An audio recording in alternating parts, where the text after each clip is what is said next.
Assalamualaikum warahmatullahi wabarakatuh.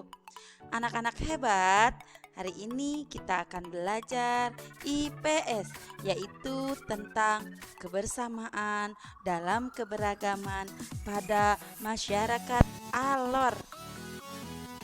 Apakah kalian pernah mendengarkan tentang masyarakat Alor? Mari kita pelajari bersama. Meneladani hidup penuh toleransi dari masyarakat Alor, ya. Jadi Alor itu merupakan salah satu kabupaten di Provinsi Nusa Tenggara Timur, ya. Dengan jumlah penduduk sekitar 200.000 dan luas wilayahnya 2.864 kilometer. Mereka dapat hidup berdampingan, sangat damai meski dalam kesederhanaan dan ikatan agama yang berbeda-beda. Bupati Alor, ya, Nusa Tenggara Timur, yang bernama Amon Jobo tampak bersemangat menceritakan pengalaman hidup di daerahnya. Bercerita tentang warga Alor di desa-desa yang sejak zaman dulu sudah hidup rukun dalam harmoni dengan sesama tetangga.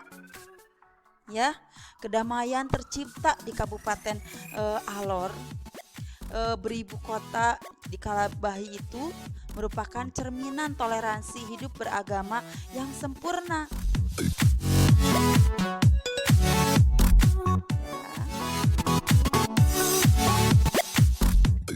Meneladani hidup penuh toleransi dalam masyarakat Alor. Nah, kata Amon, ya, Bupati Alor, bercerita harmoni antar agama dan suku di Alor sampai saat ini bisa dilihat secara kasat mata dalam setiap pendirian umat ibadah. Agama bagi warga Alor benar-benar menjadi pilihan merdeka setiap orang dan sesuatu yang harus dihormati oleh orang lain. Maka pendirian masjid di Alor akan selalu menarik keterlibatan orang Nasrani untuk membantunya, ya.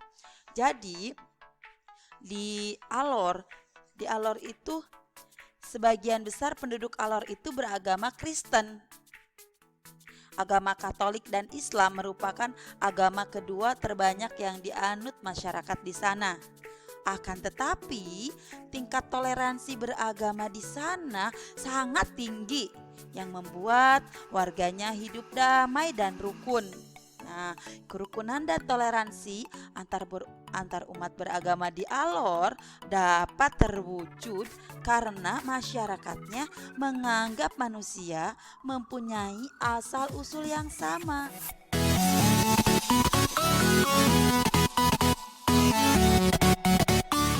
Nah, banyak peristiwa yang berlangsung di Kepulauan Alor yang memberi teladan baik untuk mewujudkan secara nyata semboyan Bhinneka Tunggal Ika sebagai paduan dalam menghidupkan toleransi dan sikap hidup saling memuliakan setiap orang yang berbeda antara satu dan lainnya, ya. Nilai keagamaan terutama antar Kristiani dan Muslim telah membentuk keyakinan pada generasi baru di Alor dan desa-desa di sekitarnya.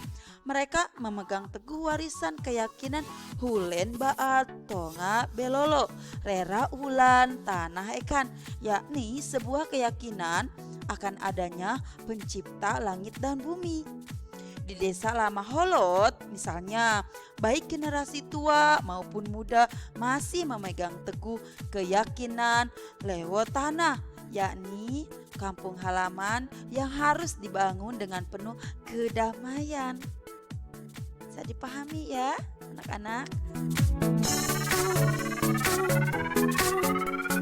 Nah, setelah tadi kita menyimak tentang kerukunan dan prinsip hidup orang Alor, ya, terutama memegang teguh kebersamaan, ya. Kebersamaannya itu sangat terjalin sehingga masyarakatnya penuh kedamaian. Nah, kebersamaan ini adalah berhubungan erat dengan kerjasama ya seperti tadi di masyarakat Alor seperti membuat atau membangun tempat ibadah itu dilakukan dengan kerjasama meskipun berbeda keyakinan.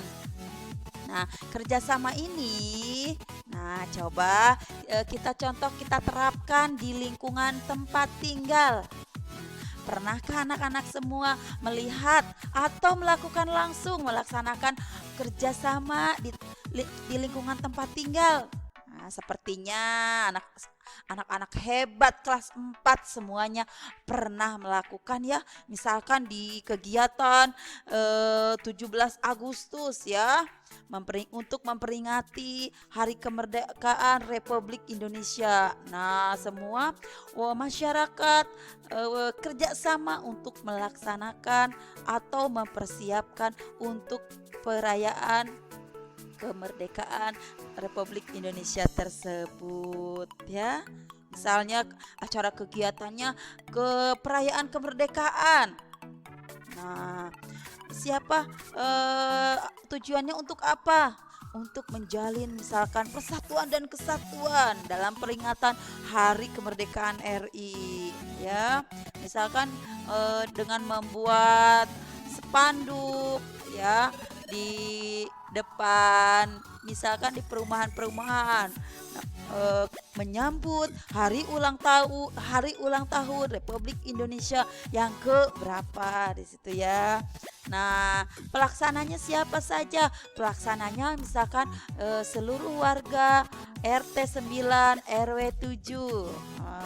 Desanya misalkan Balaraja dan sekitarnya atau Talaga Bestari dan sebagainya atau Kabupaten Tangerang ya atau Kampung Telaga Sari ya dan lain-lain tergantung tempat tinggal masing-masing. Nah, apa manfaatnya setelah melaksanakan kegiatan kerjasama ini? Nah, setelah melaksanakan kegiatan kerjasama ini diharapkan perayaan hari ulang tahun Republik Indonesia berjalan dengan lancar dan tertib gitu ya.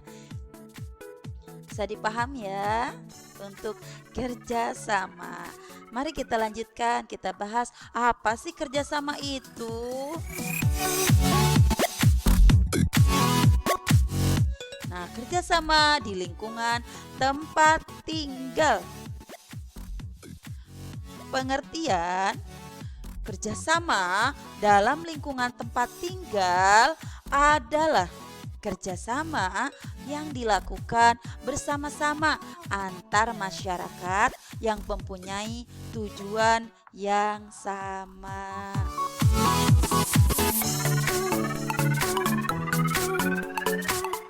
Nah, kerjasama di lingkungan tempat tinggal.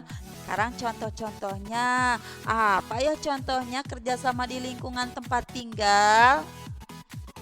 Yang pertama adalah contohnya kerja bakti membersihkan lingkungan setempat. Lingkungan setempat itu bisa saja ya kerjasama membersihkan rumput di lingkungan tempat tinggal. Kemudian membersihkan saluran-saluran air, bisa saja membersihkan tempat ibadah saya dengan melakukan kerja sama di lingkungan tempat tinggal. Kemudian gotong royong membangun balai desa. Ya, balai desa itu seperti membangun tempat-tempat atau pembangunan untuk kepemerintahan, membangun balai desa atau membangun tempat kelurahan, membangun pos ronda, pokoknya yang berhubungan dengan kepemerintahan, biasanya untuk mengadakan musyawarah dan lain-lain. Kemudian contoh kerjasama di lingkungan tempat tinggal adalah musyawarah untuk mengambil keputusan bagi kepentingan bersama. Nah, musyawarah juga kan dilakukan 2 orang atau lebih. Nah, ini juga sama ya, kerjasama di lingkungan tempat tinggal. Kemudian, contoh lain di kerjasama di lingkungan tempat tinggal adalah bersama-sama menghias lingkungan jelang perayaan 17 Agustus. Seperti sudah Ibu sampaikan tadi, itu adalah contoh-contoh kerjasama di lingkungan tempat tinggal. Bisa dipahami anak-anak hebat semuanya ya. Demikian untuk materi hari ini. Insya Allah kalian dapat merealisasikannya, mencobanya di lingkungan tempat tinggal kita masing-masing. Demikian pembelajaran hari ini.